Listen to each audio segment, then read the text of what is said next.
Hey, welcome back to another episode of Disruptive Native. This week, we're going to speak about a brand new role in the media space. So, as you know, the world is changing before our very eyes. Everything's changing. And I think COVID 19 has just made it even more urgent for change to happen. So, the only constant really is change. So, uh, over the past few years in the media space, we've seen new positions and new roles being created, like digital content officers, engine optimization specialists, you name it. But what is a chief audience officer? This is a new one for me, and the way it's explained to me is that it straddles roles of content and advertising in order to make media platforms sustainable. So, chatting to me about it today is none other than Lance Witten, who is African News Agency's Chief Audience Officer.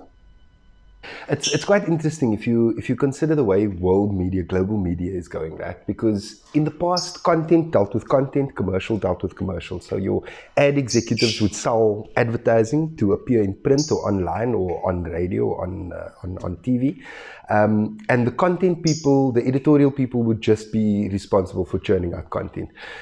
The mindset has shifted now because your focus needs to be on what does the audience want, because reader revenue has become very important. The advertising bottom has dropped out completely. You look at the New York Times, one of the most successful subscriptions models, one of the most successful media companies in the world, and their advertising has dropped 63% in the last quarter of 2020.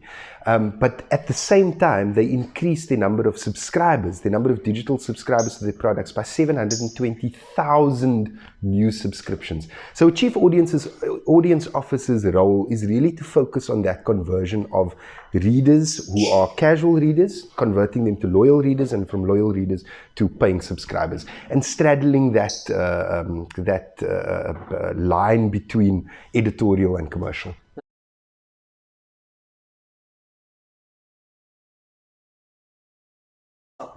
It's a very interesting point, because partnered content and sponsored content are two very different sort of media categories.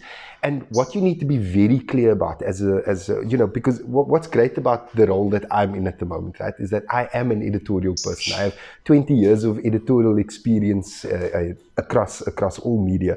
So I come from a content background. I understand the importance of the integrity of content. So you understand that it needs to be very clear. It needs to be clearly labeled. You need to tell your reader that this is sponsored content or partnered content. What it does allow is for the editorial team to be able to still tell a story from the perspective of an advertiser, while adding a little bit of their own sort of editorial nous to the story itself, but to make sure also that the client is happy at the end of the day. On a sponsored content piece, it's very clear. It is, you are the client, you get to write the content, you create the content, and we put it on our platforms, but we very clearly state this is not our own editorial content, it is sponsored content. And it's something that happens the world over. It's not unique yet to South Africa.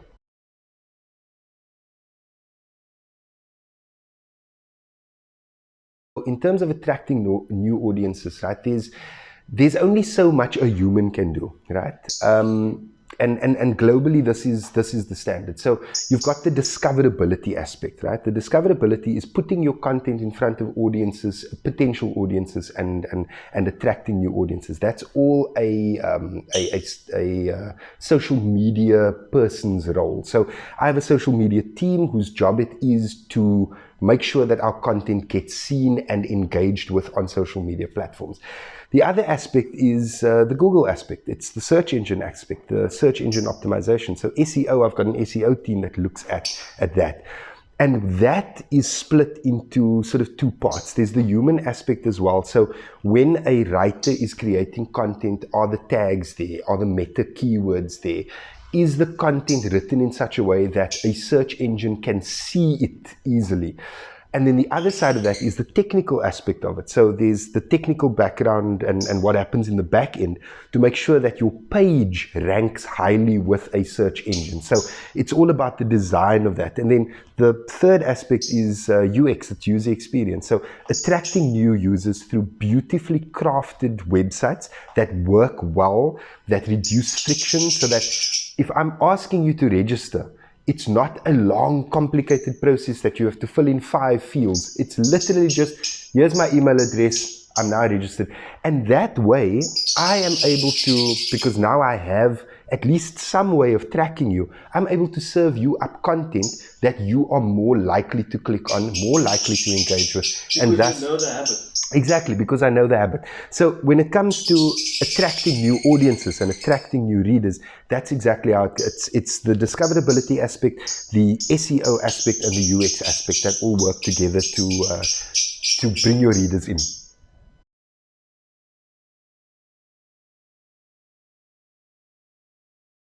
Globally, what we see, particularly in developed nations, in the US, in Canada, in Europe, and bear in mind, we are very aware of the fact that what works in those markets won't necessarily work right now here in South Africa. But there is a propensity for people to spend for their content. We have people who are more likely to spend on Spotify. People are paying for YouTube Premium. People are paying for Netflix, for Showmax, for HBO Max, for Apple TV. We are getting used to these mindsets. So when it comes down to the metrics that are used on a global scale, they measure conversion rates. So you are a casual reader, you're coming in, you're reading 3-4 articles a week. The conversion then is measured by how can I funnel you as a casual reader to becoming a loyal reader, and from a loyal reader to becoming a subscriber, a paying subscriber. So from your 1 month free trial on Netflix, all of my AI is directed at making this as personal a journey for you as possible. Did you know that Netflix adjusts the movie posters even on your platform based on your viewing habits? So I like watching movies that have strong female characters in it. So when I look at, what was the movie I remember? Oh, My Peaky Blinders on Netflix, right? Doesn't show me a picture of the main character. It shows me a picture of Anna Taylor-Joy, because she happens to be in the series. So that's just how personal Netflix gets with that. And all of that is driven at that. So the measurement is conversion on a global scale. Taking it down one step, and we look at a market more similar to ours, and you look at Malaysia, for example, and this company Malaysia Kini, they are measuring engagement. So it's not just about how much content a journalist is putting out, it's about what kind of engagement is that content getting, what kind of page views, what kind of impressions, before you get to that third step of conversion. Okay.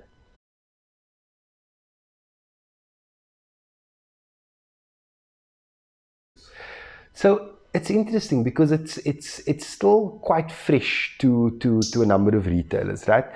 The digitally minded companies. We have an internet service provider, for example, that has just approached us and wants to work with us to create a partnered content series. So it's very interesting because there is a slight shift towards that. Your retailers, your supermarkets, for example, they still need to show products and specials, and that you'll still find in your free sheets, in your community papers, and even inserted into your print publications. And I think there's still a long way to go for them to change their minds, but that's why it's so important for media companies to shift to a reader revenue sort of mindset, to understand that is how. I want to come back to the New York Times example. They currently have 7-point-something million subscribers, and their subscription starts at $1 a month. That means that the New York Times is making at least $7.8 million a month of subscriptions alone. They still have advertising, they still sell display ads on their website, but that's not their primary focus. What a fascinating new position, and I'm sure as the media evolves, there's going to be more.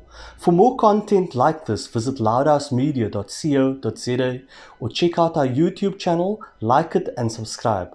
I'm Gesante Bade.